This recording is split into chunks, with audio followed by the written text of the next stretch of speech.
Hello and welcome to Tint the Red Glasses. It's H. I'm back with another video and I don't even know where to start. In fact, let me make one thing clear, because I know the first thing you lot are going to say is this guy, he's been backing Arteta and Arteta's not doing. Listen, me personally, I like Arteta. I think he knows what he's doing. Yeah, and I'll explain why he's having so many problems that he's having. I made a few little notes here and I'm going to explain to you lot about our squad. Yeah, just on a real, about our squad. The players that you can keep really and truly and honestly that can keep in our squad are Leno, Tierney, Saliba, Gabriel, Mari, and I'm only saying Mari and Saliba because I haven't seen either of them play properly, so I can't say whether they're good enough or bad enough. So I don't even know about that yet.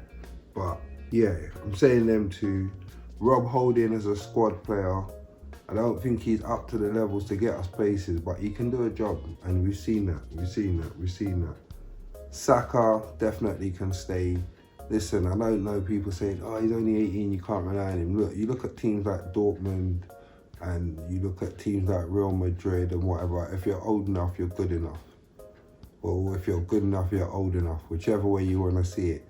But yeah, as far as I'm concerned, yeah, we can rely on him, we can play him. But you need some older heads around him to, yes, stabilise it. But so be it. If you need to play pure young kids because the older ones aren't doing it, then that's what we got to do. That's all I can say realistically. Right, back to the squad. Maitland-Niles. Now, I'd like to see him in central midfield, you know, really would. Because the energy he brought in the games that he played central midfield in Europa League, I would like to see him play there. But either other way, even as a squad player, he's the one that can stay. Then you got Party for sure, and you got Willock can stay as a squad player, although Joe, I'm not too sure. If we could get a decent fee for him, I wouldn't say no, honestly and truthfully. You got Emil Smith-Rowe, who we haven't seen enough of as Arsenal fans to actually see him play as part of our squad. We haven't seen enough of Emil Smith-Rowe, but what I have seen, I do like very much. And again, same thing goes for him. If he's good enough, he's old enough as far as I'm concerned. Play him. Don't be hesitating to play him. If you want to play him in the 10, play him in the 10. Let him do bits because he looks like he can. He can do that role. The only thing I will say of him is his work rate. It doesn't look great when he's working back. I don't see him putting it in. That's what I like about Laka. Laka does put it in when he works there. But yeah, sorry, excuse me. Right. Pierre-Emerick Aubameyang, I don't care about no goal drought. All I'm saying to you is if this guy gets the ball in front of the goal at least 3 or 4 times a game, he's guaranteed to score once. If you look at the last few games, he's had it maybe once a game, if that, in a sensible position where he could score a goal. Don't worry about his goal drought. Don't worry about his goal drought. Forget about that. That is because of the way the team is playing, why he's having a goal drought. He's not getting opportunities. It's simple. It's simple as that. Do you know what I mean? If you can't be shooting if you haven't got the ball. How are you gonna score if you haven't got the ball? It's impossible. It's totally impossible. People saying, yeah, they want to see him grab the ball by the scruff of his neck. Do what? How can he do that? How can he do that from back there? These teams these days, I'm gonna get to that. These teams these days, it's not that simple. This is the Premier League. We're not playing in Liga 1. This is not 10, 15 years ago when the Invincibles were running the league because there was no other good teams except for one. No, it's not. It's not. This is the Premier League and why it's the best league in the world. Right, anyway, back to my squad. Excuse my throat. Right, I got Pepe, and only thing I say about Pepe is he's done a lot in the Europa League and you've seen him do it in certain games in the league. He needs to do it consistently. But either way, as a squad player, he can stay.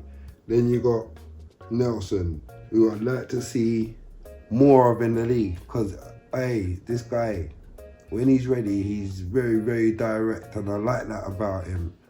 And other than that, Balogun and Eddie and Nketiah can stay because I'd like to see a bit more of them as they grow up and see what's actually happening with them two there. Because, yeah, that's it. But as far as I'm concerned, they're the only players in the squad. And the only ones that you can actually rely on that are actually ready right now is about 8 of those. So when you think you only got 8 of those and 2 of those are injured right now, you're talking about Partey and Martinelli are both injured. They're two of the very few players that you can actually rely on in that squad out of the 8. What are you going to do? What do you expect the man to do? Miracles. Miracles. No, it doesn't work like that. It doesn't work like that. It really doesn't work like that. Now, when you check it, yes, we're in 15th. We're in 15th. But we are only 12 points off of first place. 12 points off of first place, which is 4 games. 4 games. We only need a decent run. Why is everybody panicking? Have a Coke and a smile, man. Have a Coke and a smile, man. Relax, little piece. Relax, little piece. Yeah? Right. Anyway, let me show you lot something about this league. Now, I know we've lost many games in a row, and we've lost to Burnley, which is... Boy, it's about as low as it gets. Burnley is about as low as it gets. When it comes to losing games, losing to Burnley is about as low as it gets, especially based on this season's form. No word of a lie, it's about as low as it gets. And I can see why everyone's saying, boy, I want Arteta out and ready to... Yeah, but when you got man like Xhaka doing stupidness, you got to look. The start of the game, the team's confidence was low. They weren't going to be going gung-ho. They were going to be like holding back. So you knew that. The confidence is low. You never expected them to start straight away and be on it. They were getting into the game. They were playing well. They started the second half so well. And then Xhaka with another amazing... Boy, what can I say? I don't even know. Just another amazing decision from Xhaka, innit? It is. That's all I can say. How many times has Xhaka done that and put us in trouble over the years? And do you know what? Last season, don't get me wrong, he did us a favour. He's part of the team that won us the cup and whatever. But do you know what? When he wanted to go in the January window, I wish he did go, you know, and they found a replacement, because I'll tell you what, I've never known a player that is so overrated by all the managers. I don't understand it. He just don't turn. He can't, once he's turned, when he's got the ball at his feet, he's useful with the ball. And when he does put a tackle in, yes, he's very good. But once a player gets past him, forget about it. Forget about it. Xhaka's lost. He's out of the game. That's it. He's out of the game. He's got one pace. That's it. But anyway, right, let me explain something to you lot about results this season. Yeah? In the last few weeks, last 12 weeks, yeah, since the start of the season, yeah, in the first week, yeah, we won 3-0.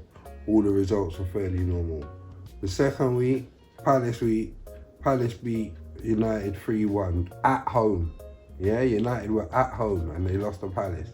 And everyone's like, oh, United are in crisis and this, that, that, other. And we won 2-1 against West Ham, which, the way West Ham played, we were very lucky to win that game. Very, very lucky to win that game. Very lucky, I must say. Then in the third week, West Brom drew with Chelsea. Remember that game? Chelsea were 3-0 up. And West Brom came back and it was 3-0. Yeah? Then there was a game where Leicester beat City 5-2. That was the same week. Leicester beat City 5-2. That week we lost 3-1 to Liverpool. But when you remember that game, we could have quite easily have won that game.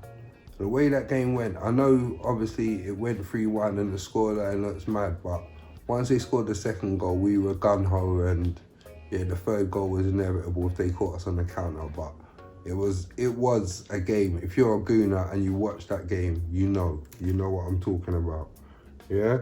Then the next week, now the week 4, you had City drawing with Leeds. You had You had Palace Leicester losing 3-0 to West Ham. You had United lost 6-1. United lost 6-1 at home to them man down the road at Shite Hart Lane. Flipping. And Liverpool that same week lost 7-2 away to Villa. Yeah? and we won 2-1 to Sheffield United, and everyone's talking about, oh, see, this team stepped up. This is how the Premier League is. The results are erratic. You never know what's going to happen. If you don't play your game to your full potential every week, you are going to get beat, and it's that simple. And especially if you go down to 10 men like we have on a couple of occasions recently, you're losing. You're losing. We were lucky to draw with Leeds when we went down to 10. Lucky to draw with Leeds. Then the next week, you had City and West Ham draw. We lost 1-0 to Leicester, and that game could have gone either way. As you know, if you're a Gooner, you know. So I don't know. Then you had we beat United 1-0 at home. No one was expecting that. Everyone was like, oh, United were in form, they'd won in Europe that week and whatever, and blah blah blah. And then we lost 3-0 at home to Villa. And I thought that was low, but this Burnley thing, boy, I thought that was low. Then you had Burnley beating Palace the week after that. Then you had us drawing with Leeds, and that was the whole Pepe thing where, I'm sorry, but Pepe, man, I must say, if you ever see this video, bro, if you're going to headbutt a man and get sent off, at least give him a good, you know what I mean? Like, proper, good headbutt, yeah? Look, proper. Like, you know what I mean? Proper South London, like, mate, you know what I mean? Nut him. Right, week 10. What was that? That was when Brighton and Liverpool drew. We lost 2-1 to Wolves.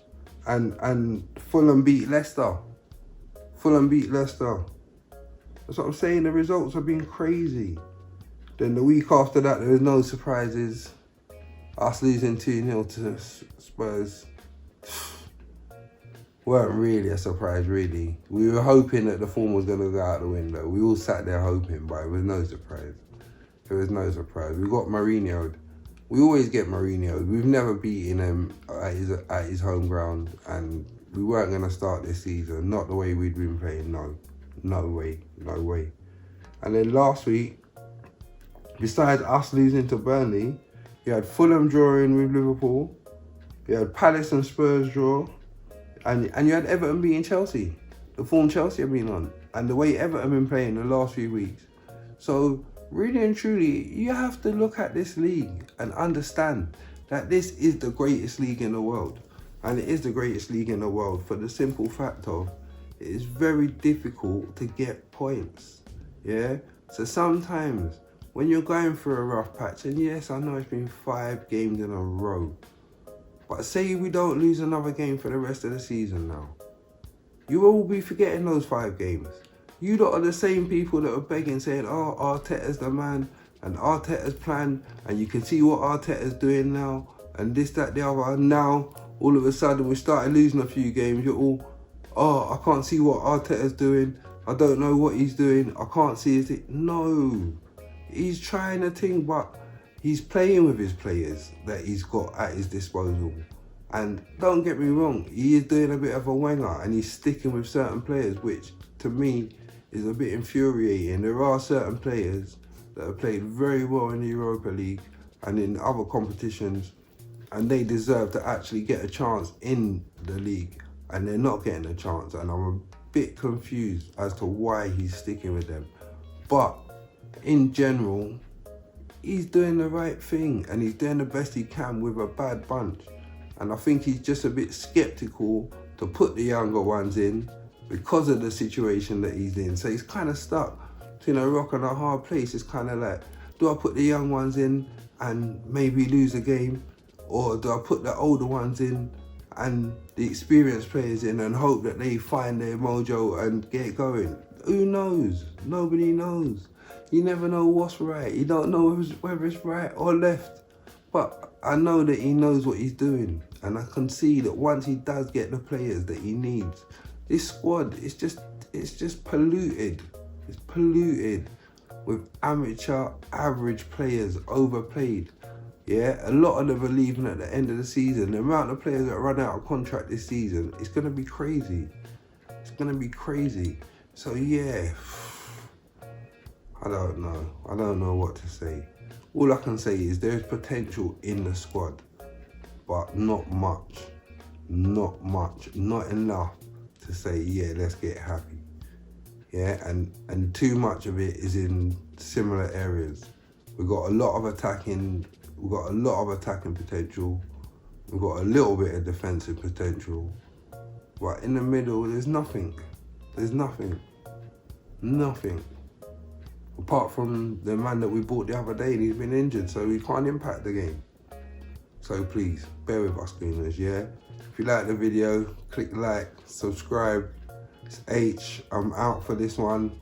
I'll see you lot on Friday with the forecast, and I'll be back with the boys, and we'll be doing a review of the games in the week, and we'll also be doing the results from last week's forecast and doing this weekend's forecast. Alright people, till next one, don't forget to like and subscribe. It's H, I'm out.